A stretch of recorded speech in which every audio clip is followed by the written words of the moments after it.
To what extent, in retrospect, do you think that Western news organizations were taking their cues from Western businesses or Western governments? I mean, 90%, 95%. Really? Absolutely, yeah. I mean, if you go back and look at the coverage of, the New York Times, the Washington Post, some other organizations, the current Deputy Prime Minister of Canada, Chrystia Freeland, was sort of a colleague at the time. She was part of that whole crew of Western journalists there. What was she like? Well, they were all doing kind of the same thing. Like the basic line was that there was a new group of robber baron capitalists who had appeared. And yes, it was messy. It was a messy transition to capitalism was the word they used for it. Now, actually, it was just pure gangsterism. And most of the people who got rich did so through absolutely corrupt privatization schemes where, like, for instance, there was a thing called loans for shares, where the government was literally lending the money to cronies so that they could buy companies like Exxon for pennies on the dollar. I mean, like Yukos, for instance, was a gigantic oil company worth, as much as any Western oil company would be worth. They bought it for nothing, basically, for a pittance, because they were pals of the people in government. So they created an instant billionaire class, and that was completely passed over. Nobody reported on that.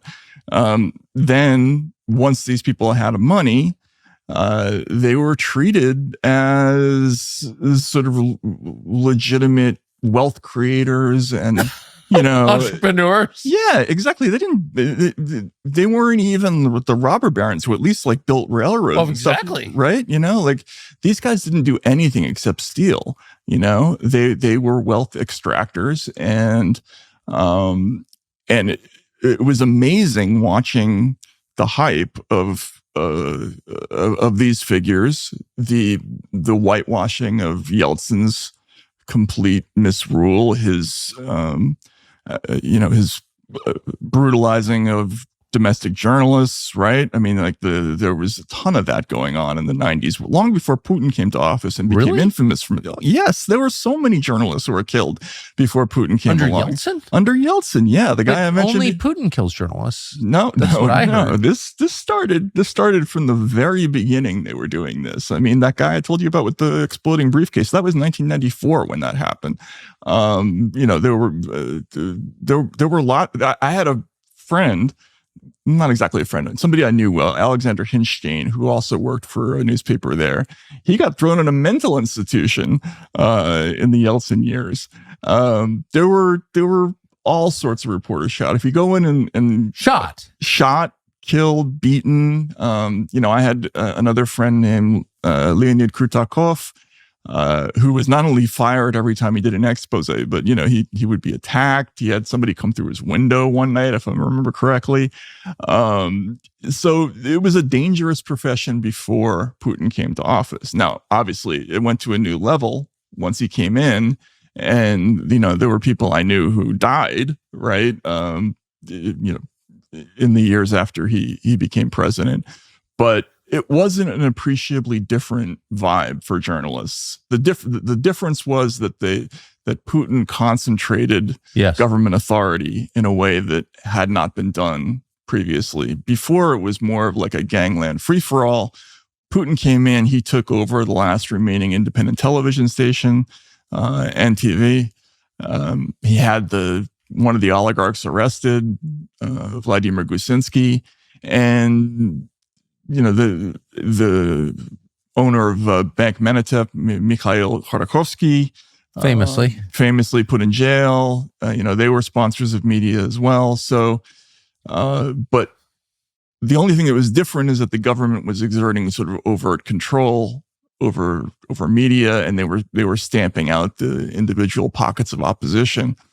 So during the Yeltsin years, it was very dangerous. You did still have some freedom to do really good work. And that's why those people were amazing. Like, they were risking everything every time they did a story, and they were still doing it. They had such balls. It was incredible to watch. It's just interesting. And then the contrast, by the way, between that and the Americans, right, was just so striking for me. But why would American journalists be providing cover for Yeltsin or ignoring the downside of Yeltsin? So some of it was cultural, you come in, you don't speak the language. It's a temporary assignment. You're hanging around with a bunch of other Westerners. And so you don't see, right? Like that was a very typical thing. The few reporters who, spoke the language or married Russian women, right? Or were Russian men, they were better, right? Because they were at least in tune to what was going on in the country. But Moscow was still, and St. Petersburg were like a different country compared to what was going on in the rest of Russia. You could be in Moscow and it would seem like a more or less functional place. You go 40 miles outside the city, and again, there's subsistence farming, and or there's whole stretches where there's no government and people are just setting up toll roads.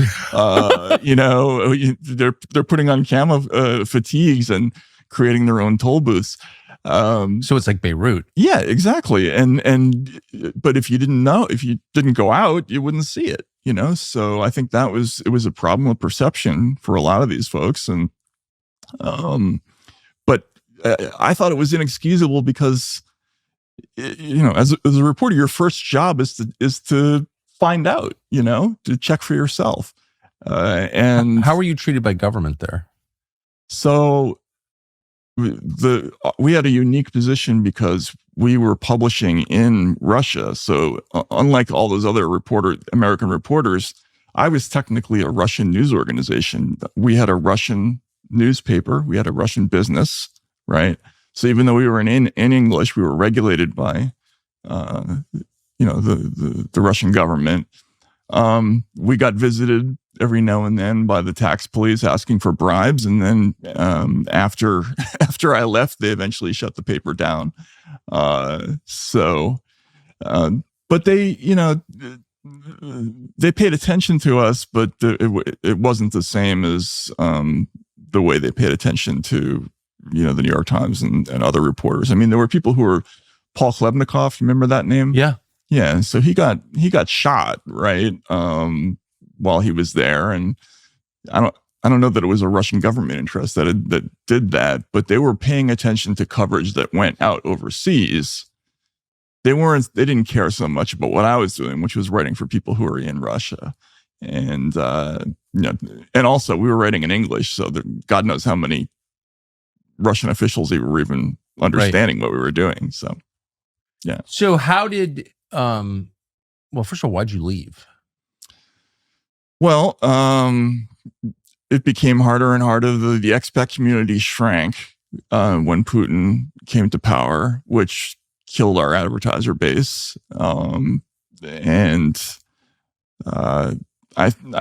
We had a humor newspaper that was sort of loosely based on like a cross between Spy Magazine and Screw, and I kind of thought that we had, run the course, creatively while I was there. At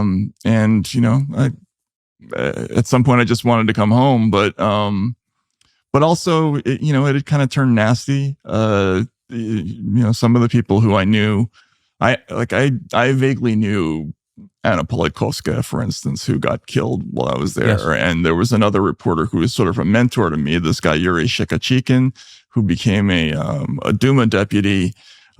He died under mysterious circumstances. Some people said it was a poisoned telephone. I mean, who knows, right? But it got kind of unpleasant. The community was just not as big as it had been in the 90s. I mean, Moscow in the late 90s was an incredible scene. It was like Chicago in the 30s. It's very difficult to describe what it was actually like. Gangsters everywhere, bodies, all over the place, people being thrown out of windows. There were terrorist explosions happening all the time. It was a wild place to be. That story kind of ran its course while I was there, and the city started to transform into what you saw when you went. Yeah, the most functional city I've ever been in. Yeah, which is it's so amazing for me to hear. It was certainly shocking for me. Thanks for watching our YouTube channel. We hope you'll subscribe to it. And by the way, you can hit the little bell on there and get notifications every time we produce a video. We hope you'll do that also.